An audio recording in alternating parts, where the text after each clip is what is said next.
Hello friends, welcome to our channel. Today நம்ம பார்க்க போகிற டாபிக் என்ன அப்படின்னா கிரீன்ஸ் ஃபங்க்ஷன். அதாவது நெட் எக்ஸாமில் லாஸ்ட் 3 years பார்த்தீங்கன்னா கிரீன்ஸ் ஃபங்க்ஷன்லேருந்து ஒரு சம் ரிப்பீட்டடாக கேட்டுக்கிட்டே இருக்காங்க. ஸோ இந்த கிரீன்ஸ் ஃபங்க்ஷனை பற்றி டீட்டெயில்டாக ஒரு வீடியோ பார்க்கலாம். இந்த கிரீன்ஸ் ஃபங்க்ஷனை வச்சு நம்ம என்ன செய்ய முடியும் அப்படின்னா ஒரு நான் ஹோமோஜீனியஸ் லீனியர் டிஃப்ரென்ஷியல் ஈக்குவேஷனை சால்வ் பண்ணுறதுக்கு தான் இந்த கிரீன்ஸ் ஃபங்க்ஷன் டெக்னிக் யூஸ் பண்ணுறாங்க. ஓகேவா? இதில் இந்த கிரீன்ஸ் ஃபங்க்ஷன் அப்படின்றத நம்ம ஜென்ரலாக எப்படி டினோட் பண்ணலாம் அப்படின்னா g ஆஃப் x, a அப்படின்னு சொல்லி டினோட் பண்ணலாம். நான் ஹோமோஜீனியஸ் லீனியர் டிஃப்ரென்ஷியல் ஈக்குவேஷன்றதோட ஃபார்மட் எப்படி இருக்குன்னா L of y equal to R of x அப்படின்னு இருக்கும். இது non homogeneous linear differential equation. இதில் ஹோமோஜீனியஸ் லீனியர் டிஃப்ரென்ஷியல் ஈக்குவேஷனாக ஃபஸ்ட்டு கன்வெர்ட் பண்ணணும். அதுக்கு என்ன செய்யணும் அப்படின்னா L of y equal to R of எக்ஸுன்னு இருக்கதை L ஆஃப் y ஆஃப் 0 அப்படின்னு சொல்லி நம்ம ஃபார்மேட்டுக்கு கொண்டு வரணும். இப்படி கொண்டு வந்தீங்கன்னா இது ஹோமோஜீனியஸ் லீனியர் டிஃப்ரென்ஷியல் ஈக்குவேஷனாக மாறிடும்.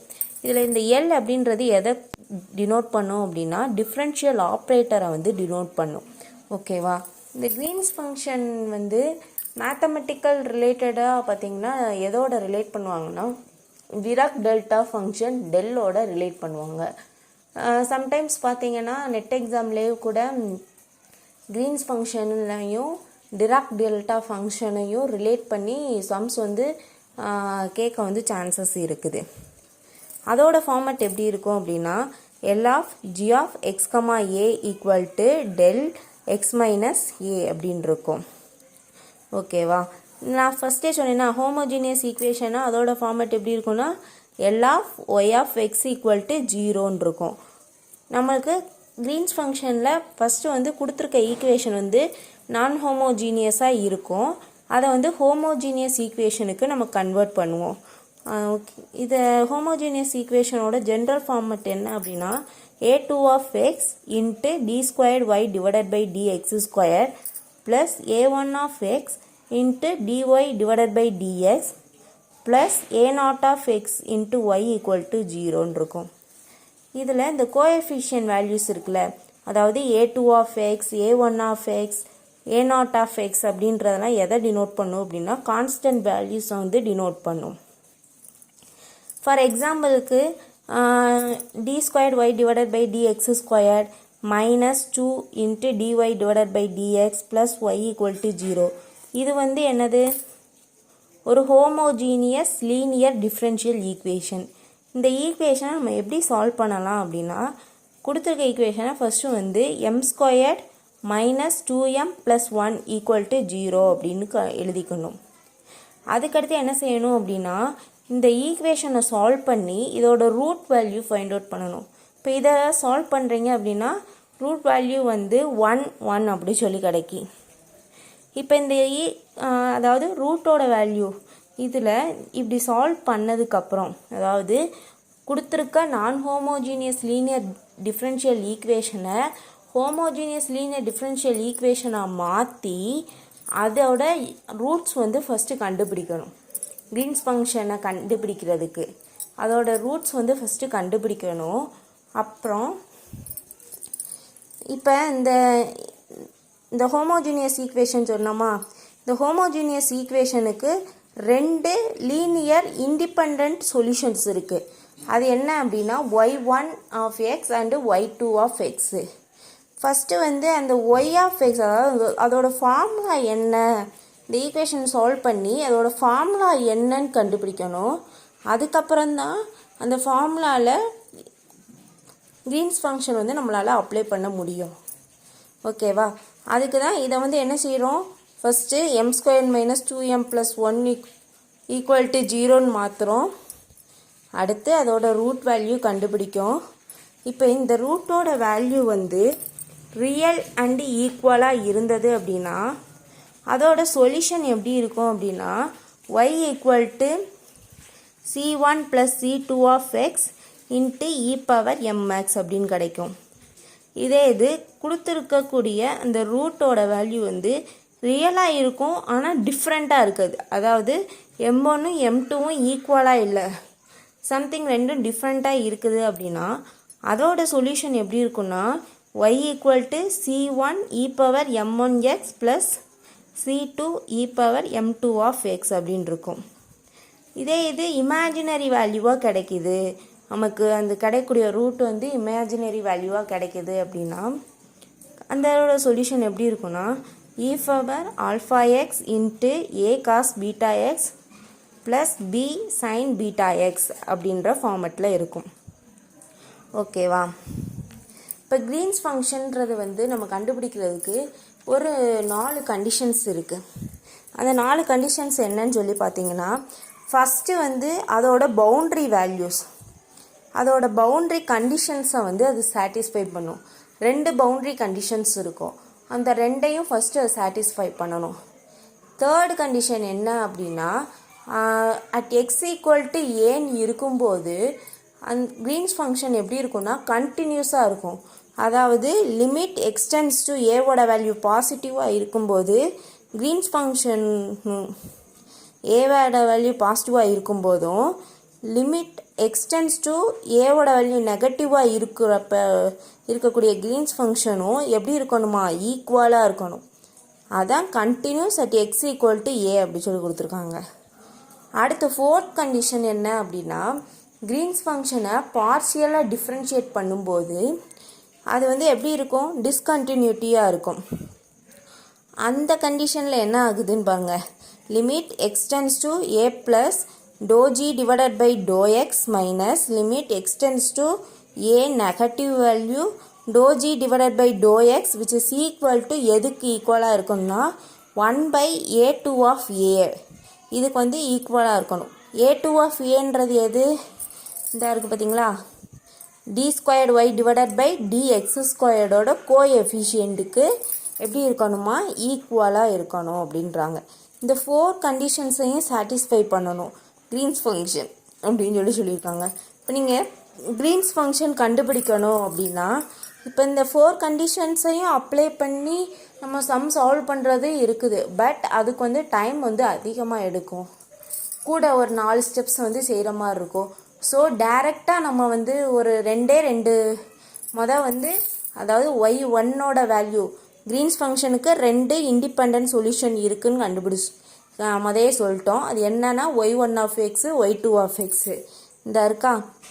வந்து நம்ம என்ன செய்ய போகிறோம் அப்படின்னா, க்ரீன்ஸ் ஃபங்க்ஷன் இந்த ஃபார்மெட்டில் கண்டுபிடிக்காமல் y1 ஆஃப் எக்ஸ் என்ன y2 ஆஃப் எக்ஸ் என்னன்னு சொல்லி பவுண்ட்ரி வேல்யூஸ் அப்ளை பண்ணி கண்டுபிடிக்க போகிறோம். அதுக்கடுத்து டைரெக்டாக ஒரு 2 ஃபார்முலா இருக்குது. அந்த 2 ஃபார்முலாலையும் நம்ம அப்ளை பண்ணும்போது டைரெக்டாக நம்மளுக்கு ஆன்சர் வந்து ஈஸியாக கிடச்சிரும். ஒரு 4 ஸ்டெப்ஸ்லேயே நம்மளுக்கு ஆன்சர் வர்ற மாதிரி இருக்கும்.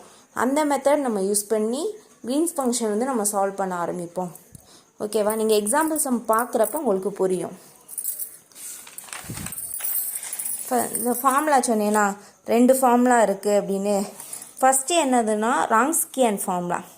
ராங்ஸ்கியன் ஃபார்முலா என்னதுன்னா w of a equal to y1 of a modulus of y1 of a y2 of a அதுக்கடுத்து கீழே y1 dash of a into y2 dash of a, sorry into வராது, y2 டேஷ் ஆஃப் a. அடுத்த formula என்ன அப்படின்னா Green's function formula. அதாவது g of x comma a for s lesser than ஏவாக இருக்கும்போது இந்த கண்டிஷனில் நமக்கு என்ன இருக்குன்னா y1 of x y2 of a divided by a2 of a w of a. இதில் a2 ஆஃப் ஏன்றது என்னது, இந்த ஹையஸ்ட் ஆர்டரோட கோஎஃபிஷியன்ட் இருக்குல்ல, அதாவது d squared y divided by dx ஸ்கொயர்டோட கோஎஃபிஷியண்டோட வேல்யூ. w ஆஃப் ஏன்றது என்னென்னா ராங்ஸ்கியனோட வேல்யூ. அடுத்து கிரேட்டர் தென் ஏவாக இருக்குது எக்ஸோட வேல்யூ. இந்த கண்டிஷனில் நமக்கு என்ன இருக்குன்னா y2 of x y1 a divided by a2 of a w of ஏ.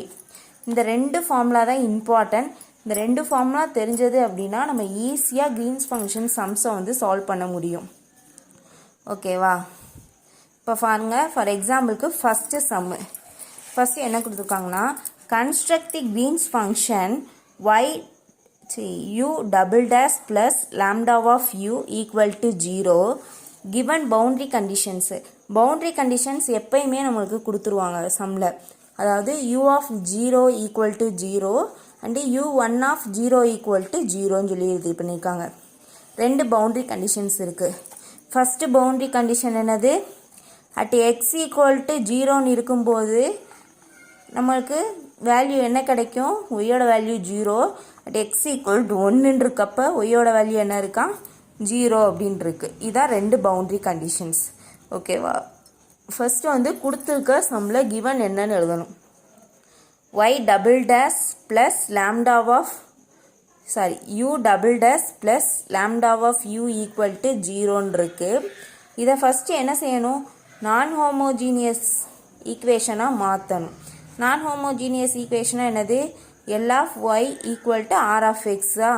இப்போ u double dash equal to minus of lambda யூன்னு சொல்லி எடுத்துக்கிறோம். இதை ஹோமோஜீனியஸ் ஈக்குவேஷனாக மாற்றுறோம்னா என்ன வரும்? u double dash equal to 0ன்னு சொல்லி வரும். அப்போ இதை வந்து நம்ம என்ன செய்யணும்?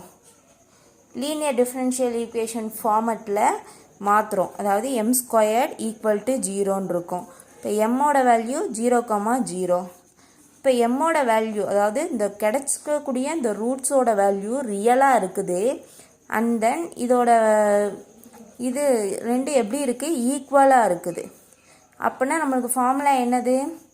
c1 + c2 of x e power mx அப்படின்னு சொல்லி பார்த்தோம். நம்ம இங்கே வந்து எப்படி எடுத்திருக்கோம் அப்படின்னா a + bx. c1 c2ன்றது கான்ஸ்டன்ட். ஸோ அதை வந்து நம்ம எப்படினாலும் எடுத்துக்கலாம். a + bx e power mx or c1 + c2 of x e power mx அப்படின்னு சொல்லி எடுத்துக்கிட்டோம். சரியா? இப்போ இதில் வந்து எம்மோட வேல்யூ என்னன்னு பாருங்கள், 0. ஸோ இந்த ஈக்குவேஷனில் 0ன்னு அப்ளை பண்ணுங்கள். அப்ளை பண்ணோம் அப்படின்னா எக்ஸ்பொனென்ஷியல் பவர் 0 வந்து என்ன வேல்யூ? 1. ஸோ இந்த டேர்ம் 1 ஆயிரும். இப்போ நம்மளுக்கு ரிமைனிங் என்ன இருக்கும்? y of x equal to y c1 + c2 of xன்னு இருக்கும். ஃபஸ்ட்டு என்ன செய்கிறோம் அப்படின்னா ஃபஸ்ட்டு பவுண்ட்ரி கண்டிஷன் அப்ளை பண்ணுறோம். ஃபஸ்ட்டு பவுண்ட்ரி கண்டிஷன் என்னது? u of 0 equal to 0. அதாவது இந்த இடத்துல at x equal to என்ன வேல்யூவாக இருக்குது? 0வாக இருக்குது. இதை வச்சு நம்ம என்ன பண்ணலாம்? இது வந்து என்னது? ஒரு ஹோமோஜீனியஸ் லீனியர் ஈக்குவேஷன். இதுக்கு வந்து ரெண்டு சொல்யூஷன் கண்டுபிடிக்கணும்னு சொன்னேன்னா, அதாவது y1 of xம் y2 of xம் கண்டுபிடிக்கணும். அது ரெண்டு கண்டுபிடிச்சதுக்கப்புறம் டேரெக்டாக ராங்ஸ்கியன் ஃபார்முலாலையும் க்ரீன்ஸ் ஃபங்க்ஷன் ஃபார்முலாலையும் அப்ளை பண்ணிட்டோம்னா சம் வந்து சால்வ் ஆயிரும். சரியா? நம்ம வந்து இந்த பவுண்ட்ரி கண்டிஷனை அப்ளை பண்ணி y1ம் y2வும் என்னன்னு கண்டுபிடிப்போம். ஃபஸ்ட்டு கண்டிஷன் 1ல் at x equal to 0ன்னு போட்டிங்க. y1 of x கண்டுபிடிக்கணும். இந்த இதான் நம்மளுக்கு சொல்யூஷன். இதில் y1 of x அதாவது xன்னு இருக்க இடத்துல 0 போட போகிறோம். So c1 + c2 of 0 equal to 0. இதில் வந்து c1ஓட வேல்யூ 0ன்னு சொல்லி கண்டுபிடிச்சிட்டோம். இப்போ c1 equal to 0ன்னு சொல்லி இந்த கிடச்சிருக்கக்கூடிய y of x இந்த ஜென்ரல் சொல்யூஷன் இருக்குல்ல, இதில் போய் போடுங்க. இதில் 0ன்னு போட்டிங்கன்னா ரிமைனிங் என்ன கிடைக்கும்? c2 of x அப்படின்னு கிடைக்கும். அதுதான் என்னன்னா y1 of x. புரிஞ்சதா? நெக்ஸ்ட்டு என்ன செய்கிறோம் பாருங்க. நெக்ஸ்ட்டு கண்டிஷனில் கண்டிஷன் 2ல் வந்து பவுண்டரி கண்டிஷன் 2ல் என்ன கொடுத்துருந்தாங்க நமக்கு? y1 of 0 at y1 of 0 தானே பவுண்டரி கண்டிஷன் கொடுத்தாங்க. இதில் at x equal to என்ன இருக்குது? 1ன்னு இருக்குது. இப்போ y2 of x கண்டுபிடிக்கணும். y2 of x equal to y2 of x இருக்க இடத்துல 1ன்னு போடணும். இப்போ c1 + c2 of 1 which is equal to 0ன்னு வரும். இப்போ c1 + c2 equal to 0னா c1ஓட value என்ன வரும்? மைனஸ் ஆஃப் c2ன்னு வரும். அப்போ நம்மளுக்கு அந்த கண்டிஷன் என்னது? y of x equal to c1 + c2xன்னு இருக்குது. இதான் நம்மளுக்கு கிடைச்ச சொல்யூஷன். இதில் வந்து போய் c1க்கு பதிலாக மைனஸ் ஆஃப் c2 அப்படின்னு சொல்லி சப்ஸ்டியூட் பண்ணுறோம். அப்போ என்ன கிடைக்கிது நமக்கு? மைனஸ் ஆஃப் c2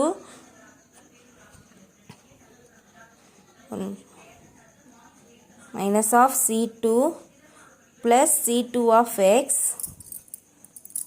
இதில் C2 காமனாக வெளியே எடுத்தோம்னா என்ன வரும், எக்ஸ் மைனஸ் ஒன்னுன்னு சொல்லி வரும். இதான் என்னது, y2 ஆஃப் எக்ஸ் அப்படின்னு எழுதணும். அப்புறம் Wronskian formula W of A equal to modulus of y1 of A y2 of A y1 dash of A y2 dash of A அப்படின்னு இருக்கும். சரியா? இப்போ y1 ஆஃப் A அப்படின்னா அதாவது எக்ஸ் இருக்க இடத்துல A போட போகிறோம். y1 நம்ம என்ன கண்டுபிடிச்சோம், இங்கே பாருங்கள், y1 of x equal to C2 of எக்ஸுன்னு இருக்குது. இப்போ y1 ஆஃப் ஏன்னா என்னது, C2 ஆஃப் A, அதை தான் இங்கே போட்டுக்கோம், C2 ஆஃப் A. அடுத்து y2 ஆஃப் எக்ஸ் என்ன கண்டுபிடிச்சோம், C2 x மைனஸ் ஒன்னுன்னு இருக்குது. அப்போ C2 A மைனஸ் ஒன்னுன்னு எழுதியாச்சு. இப்போ என்ன செய்கிறோம்னா இதை வந்து y1 டேஸ் ஆஃப் ஏனா இதை டிஃப்ரென்ஷியேட் பண்ணுறோம் ஏவை பொறுத்து. இப்போ C2 கிடைக்கும். இதை டிஃப்ரென்ஷியேட் பண்ணிங்கன்னா என்ன வரும், வெறும் C2 மட்டும்தான் வரும். அதுக்கடுத்து மாடுலஸ்குள்ளே இருக்கிறத சால்வ் பண்ணால் என்ன செய்யணும், ஃபஸ்ட்டு வந்து இதை ரெண்டையும் மல்டிபிள் பண்ணுவீங்க. C2 ஸ்கொயர்ட் A மைனஸ் இதை மல்டிபிள் பண்ணிங்கன்னா C2 ஸ்கொயர்ட் A மைனஸ் 1 அப்படின்னு சொல்லி வரும். சரியா? இப்போ இந்த இதை வந்து C2 ஸ்கொயர்டை வந்து காமனாக வெளியே எடுத்தோம்னா A minus A minus of 1ன்னு வரும். இது ரெண்டு கேன்சல் ஆயிரும். ரிமைனிங் என்ன இருக்கும், மைனஸ் இருக்குமா, அதான் ராங்ஸ்கியன் என்னது, மைனஸ் ஆஃப் C2 ஸ்கொயர்டு. அவ்வளோதான், முடிஞ்சா. இதே இது Green's function formula. Next y1 of x y2 of A divided by W of A A2 of A y2 of x y1 of A W of A A2 of A. இது வந்து condition lesser than ஏவாக இருக்கும்போது, இது வந்து condition எக்ஸோட value greater than ஏவாக இருக்கும்போது. ஓகேவா? இப்போ y1 ஆஃப் எக்ஸ் என்னது, C2 of x, y2 of A என்னது, C2 A minus 1 divided by Wronskian என்ன கண்டுபிடிச்சிருக்கோம், மைனஸ் C2 ஸ்கொயர்டு இன்ட்டு என்ன சொன்னோம், A2 ஆஃப் ஏன்றது என்னது, D square divided by D x ஸ்கொயர்டோட கோஎஃபிஷியன்ட். இங்கே டபுள் ப்ரைம் இருக்கா, இதோட கோஎஃபிஷியன்ட் என்ன இருக்குது, 1ன்னு இருக்குது. இதோட கோஎஃபிஷியன்ட் என்ன இருக்குது, 1ன்னு இருக்குது.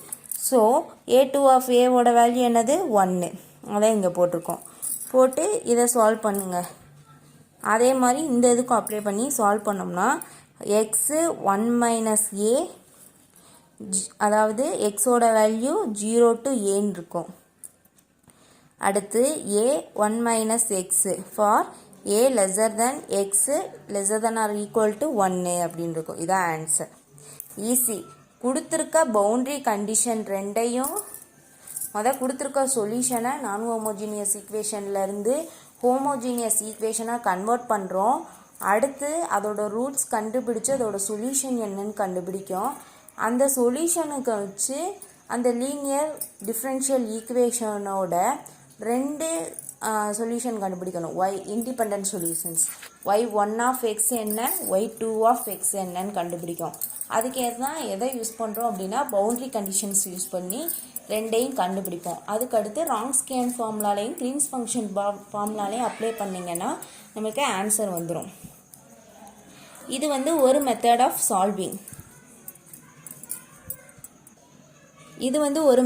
சால்விங். இன்னொரு மெத்தட் இருக்குது. அதுக்கு வந்து என்ன செய்வாங்கன்னா ஃபஸ்ட்டு பவுண்ட்ரி கண்டிஷனை சாட்டிஸ்ஃபை பண்ணுதா, செகண்ட் பவுண்ட்ரி கண்டிஷனை சாட்டிஸ்ஃபை பண்ணுதா, நெக்ஸ்ட் என்ன பண்ணுவாங்க அப்படின்னா கண்டினியூஸாக இருக்குதா, அதாவது லிமிட்டு எக்ஸோட வேல்யூ வந்து பாசிட்டிவ் ஏ சப்ஸ்டியூட் பண்ணும்போது கிடைக்கக்கூடிய வேல்யூவும் எக்ஸோட வேல்யூ வந்து நெகட்டிவ் வேல்யூ சப்ஸ்டியூட் பண்ணும்போது கிரீன்ஸ் ஃபங்க்ஷனில் சப்ஸ்டியூட் பண்ணும்போது கிடைக்கக்கூடிய வேல்யூவும் ஈக்குவலாக இருக்கான்னு செக் பண்ணுவாங்க. அதாவது கண்டினியூஸ் ஃபங்க்ஷனை செக் பண்ணுவாங்க, டிஸ்கண்டினியூட்டி ஃபங்க்ஷனை செக் பண்ணுவாங்க. இதெல்லாம் செக் பண்ணி ஃபைனலாக கிரீன்ஸ் ஃபங்க்ஷன் கொண்டு வருவாங்க. நமக்கு அவ்வளோ டைம் எடுத்து செஞ்சு சம்மை வந்து சால்வ் பண்ண முடியாது அங்கே கொடுத்துருக்க டயத்தில். ஓகேவா? இதுதான் சிம்பிள் மெத்தட். இப்போ பாருங்கள், நெட் எக்ஸாமில் கொடுத்த சம்மை வந்து பார்ப்போம்.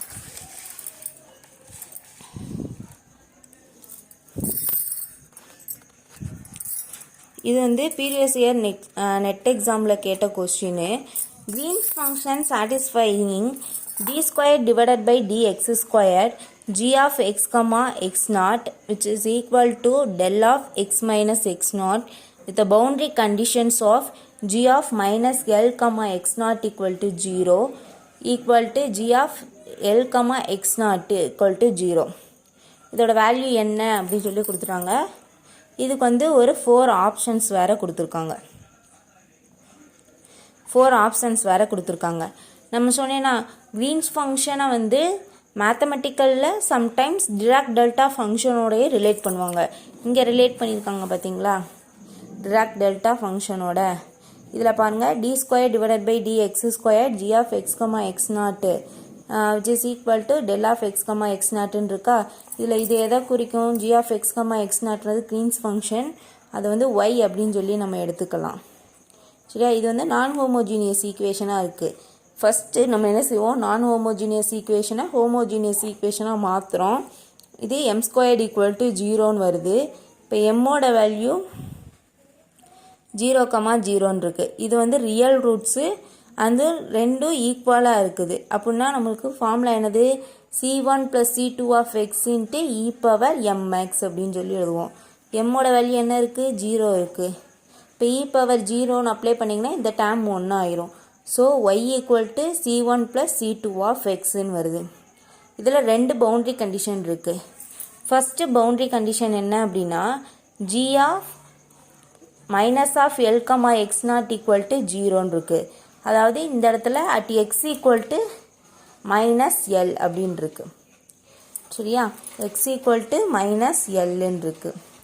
இதை தான் அப்ளை பண்ண போகிறோம். இப்போ எக்ஸுக்கு பதிலாக மைனஸ் எல்லை வந்து சப்ஸ்டியூட் பண்ணியிருக்கோம்.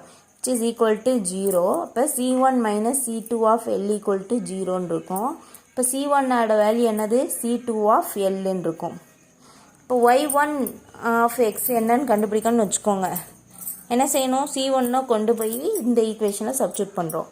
இப்போ y1 of X equal to c1 என்னது, c2 of l plus c2 of x. இந்த ரெண்டில் இருந்து c2 காமனாக வெளியே எடுத்திங்கன்னா எல் ப்ளஸ் எக்ஸ் அப்படின்னு சொல்லி கிடைக்கும். சரியா, அடுத்து செகண்ட் கண்டிஷன். செகண்ட் கண்டிஷனில் என்ன கொடுத்துருக்காங்க, ஜி எல் கமா எக்ஸ் நாட்டுன்னு இருக்குது. இப்போ எக்ஸ் ஈக்குவல் டு எல்லா, so at x equal to எல்லுன்னு போட போகிறோம். இப்போ c1 + c2 of l equal to 0. இதுலேருந்து c1ஓட வேல்யூ கண்டுபிடிச்சிங்கன்னா minus of c2 of l. இதை கொண்டு போய் இந்த ஈக்குவேஷனில் போட போகிறோம். c1க்கு பதிலாக minus c2 of l plus c2 of எக்ஸுன்னு இருக்கும். இந்த ரெண்டுலேருந்து c2 காமனாக வெளியே எடுத்தோம்னா என்ன வரும், எக்ஸ் மைனஸ் எல் அப்படின்னு சொல்லி வருமா. இது y2 ஆஃப் எக்ஸ். நெக்ஸ்ட் என்ன சொல்லியிருக்கேன், ராங்ஸ்கியன் ஃபார்முலாவில் டைரெக்டாக அப்ளை பண்ணுறோம். அடுத்து க்ரீன்ஸ் ஃபங்க்ஷன் போட போகிறோம். ராங்ஸ்கியன் ஃபார்முலான்றது என்னது, modulus of y1 of a y2 of a y1 dash of a y2 dash of a. இல்லை y1 ஆஃப் ஏன்றது என்னதுன்னா c2l plus a, y2 of ஏன்றது c2a மைனஸ் எல்லுன்னு இருக்கும். சரியா, இப்போ பார்த்தீங்கன்னா இதில் வந்து ஏவை பொறுத்து தான் நம்ம டிஃப்ரென்ஷியேட் பண்ண போகிறோம். ஸோ c2l ப்ளஸ்ஸு c2aன்னு இருக்கும். இப்போ c2lன்னு வச்சுக்கோங்க, எல்லை பொறுத்து நம்ம பண்ணலை. ஸோ இந்த டைம் 0 ஆயிரும். c2 ஆஃப் a மட்டும்தான் இருக்கும். அதை டிஃப்ரென்ஷியேட் பண்ணிங்கன்னா c2ன்னு வரும். இது என்ன இருக்கும், c2a மைனஸ் c2l. இந்த டைம் 0 ஆயிரும். இது மட்டும் இருக்கும். இதை பண்ணிங்கனாலும் c2 மட்டும்தான் நம்மளுக்கு கிடைக்கும். அப்போ நம்ம கிராஸ் மல்டிப்ளை பண்ணுங்கள். c2 squared l plus a minus c2 squared a minus எல்லுன்னு இருக்கும். இல்லையே c2 ஸ்கொயர்டு காமனாக வெளியே எடுத்தோம்னா l plus a minus a minus எல்லுன்னு வரும். இதில் 2 a கேன்சல் ஆயிரும். அப்புறம் 2lன்னு இருக்கும். ராங்ஸ்கியனோட வேல்யூ 2l c2 ஸ்கொயர்டுன்னு இருக்கும். அடுத்து க்ரீன்ஸ் ஃபங்க்ஷன் ஃபார்முலா இருக்கா, இதில் அப்ளை பண்ணுறோம். y1 of x y2a a2 of a w of a. w of ஏன்றது ராங்ஸ்கியனு ஃபார் எக்ஸோட வேல்யூ லெஸர் தென் ஏவாக இருக்கும்போது. அடுத்து y2 of x y1 of a divided by a2 of a w of a.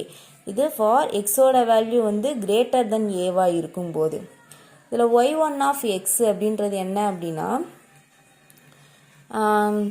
இதை கண்டுபிடிச்சிருக்கோம், c2 of l plus x. அதை போட்டிருக்கோம். அடுத்து C2 of A minus l divided by A2 of ஏன்றது என்னது, d squared y divided by dx ஸ்கொயர்டோட coefficient சொல்லியிருக்கேன். இப்போ டி ஸ்கொயர்டு ஒய் இந்த இருக்கா, d squared y divided by dx squared coefficient என்ன இருக்குது, 1ன்னு இருக்குது. ஸோ இங்கே 1 போட்டாச்சு. ஓகேவா. ராங்ஸ்கியனோட வேல்யூ எவ்வளோ கண்டுபிடிச்சோம், மேலே கண்டுபிடிச்சிருக்கோம், 2L C2 ஸ்கொயர்டு. இதை சால்வ் பண்ணிங்க, இந்த ஃபார்முலாவில் அப்ளை பண்ணி சால்வ் பண்ணோம்னா நமக்கு ஃபைனல் ஆன்சர் கிடச்சிரும். ஆப்ஷன் ஏ தான் இதில் வந்து கரெக்ட். ஆப்ஷன் ஏ தான் இதில் கரெக்ட். ஓகேவா. அடுத்தது க்ரீன்ஸ் ஃபங்க்ஷன் பாருங்கள். இது வந்து ஒரு வருஷம் கொஷினில் கேட்டது. The Green's function of g of x, x dash for the equation d squared y of x divided by dx squared equal to f of x with the boundary values of y of 0 equal to 0 and y1 of 0 equal to y1 of equal to 0 அப்படின்னு சொல்லி கொடுத்துருக்காங்க. இதுக்கும் ஒரு 4 options இருக்குது. இதில் எது correct அப்படின்னு சொல்லி செக் பண்ணி பாருங்க. ஃபஸ்ட்டு என்ன செய்யணும், கொடுத்துருக்க ஈக்குவேஷனு என்ன கொடுத்துருக்காங்க, d squared y of x divided by dx squared equal to f of x. இது வந்து ஒரு நான் ஹோமோஜீனியஸ் லீனியர் டிஃப்ரென்ஷியல் ஈக்குவேஷன். இதை வந்து நம்ம என்ன செய்யணும், ஹோமோஜீனியஸ் டிஃப்ரென்ஷியல் ஈக்குவேஷனுக்கு மாற்றி எழுதணும். அதான் எழுதியிருக்கோம், d squared y divided by dx squared equal to 0 அப்படின்னு சொல்லி கொடுத்துருக்கோம். இல்லை பவுண்டரி கண்டிஷன் என்ன கொடுத்துருக்காங்க, ஒய் நாட்டு, அதாவது y at x equal to 0 இருக்கும்போது நமக்கு என்ன value கிடைக்குதான், 0 கிடைக்குதான். y at x equal to 1 இருக்கப்ப நமக்கு என்ன கிடைக்குதான், 0 தான் கிடைக்குதான். சரியா. இதையும் எப்படி பிரிக்கலாம், m squared equal to 0, mோட value 0 இருக்கனால இந்த ஹோமோஜீனியஸ் ஈக்குவேஷனோட சொல்யூஷன் எப்படி இருக்கும், c1 plus c2 of x e power mx அப்படின்னு கிடைக்கும். இதே தான் y equal to c1 plus c2 of x. இந்த லீனியர் ஹோமோஜீனியஸ் ஈக்குவேஷனோட சொல்யூஷனுக்கு 2 இண்டிபெண்டன்ட் சொல்யூஷன் கிடைக்கும். அது என்னென்னா y1 of x and y2 of x. இந்த y1 of x y2 of x கண்டுபிடிக்கிறதுக்கு என்ன செய்யணும், பவுண்டரி கண்டிஷன்ஸ் ரெண்டையும் அப்ளை பண்ணணும். இப்போ கண்டிஷன் 1 வந்து அதாவது y of 0 equal to 0 at x equal to 0 இருக்கப்ப நமக்கு 0 கிடைக்குமா. இவங்க y1 of x கண்டுபிடிக்கனா y1 of 0 equal to x இருக்க இடத்துல 0 போட்டேன்னா c1ஓட வேல்யூ 0ன்னு கிடைக்கும். c1ஓட வேல்யூ 0ன்னு சொல்லி இந்த ஈக்குவேஷனில் போய் சப்ஸ்டியூட் பண்ணோம்னா c2 of xன்னு கிடைக்கும். ரெண்டாவது பவுண்டரி கண்டிஷன் என்னன்னு சொல்லி பாருங்கள், y1 of y at x equal to 1 இருக்கும்போது கிடைக்கக்கூடிய வேல்யூ என்னதான், 0வா. இதுலேருந்து y2 of x கண்டுபிடிக்கும். y2 of x equal to y2 of 1 which is equal to c1 plus c2 of c2 equal to 0ன்னு கிடைக்கும். xக்கு பதிலாக 1ன்னு போட்டிருக்கோம் இங்கே. இப்போ c1ஓட வேல்யூ என்ன வரும், மைனஸ் ஆஃப் c2ன்னு கிடைக்குது. இதை கொண்டு போய் இந்த ஈக்குவேஷனில் போடுங்க. c1க்கு பதிலாக minus c2 plus c2 of xன்னு வரும். இந்த ரெண்டுலேயும் c2 காமனாக இருக்குது, வெளியே எடுத்தோம்னா x minus 1ன்னு சொல்லி வரும். இது y2 of x. அடுத்து என்ன செய்கிறோம்னா ராங்ஸ்கியன் ஃபார்முலாலையும் க்ரீன்ஸ் ஃபங்க்ஷன் ஃபார்முலாலையும் அப்ளை பண்ணி சால்வ் பண்ணுறோம். ராங்ஸ்கியன் ஃபார்முலாவில் பாருங்கள், w of a, y1 of a, y2 of a, y1 dash of a, y2 dash of a. y1 of aன்றது வந்து c2 of a, y2 of aன்றது c2 a minus 1. இதை differentiate பண்ணோம்னா c2 கிடைக்கும், இதை differentiate பண்ணாலும் c2 கிடைக்கும். இதை solve பண்ணும்போது ராங்ஸ்கியனோட value என்னது, c2 ஸ்கொயர்டு அப்படின்னு கிடைக்கும். Next Green's function formula. இந்த க்ரீன்ஸ் ஃபங்க்ஷன் ஃபார்முலாவில் அப்ளை பண்ணோம் அப்படின்னா ஃபைனலாக நமக்கு ஆன்சர் கிடச்சிருது. சரியா. இதில் வந்து பார்த்திங்கன்னா நம்மளுக்கு g of x, ஏன்னு இருக்கா, கொடுத்துருக்க சம்மில் a இருக்க இடத்துல நமக்கு என்ன இருக்குது, x dash இருக்குது. ஸோ ஏன்னு இருக்க இடத்துல ஃபுல்லாக x dash-ஆல் நான் ரீப்ளேஸ் பண்ணி எழுதியிருக்கேன். சரியா. ஏ இருக்க இடத்துல x dash-ஆல் ரீப்ளேஸ் பண்ணி எழுதியிருக்கேன். இதுக்கு ஆப்ஷன் டி தான் கரெக்ட். சரியா. ப்ராக்டிஸ்.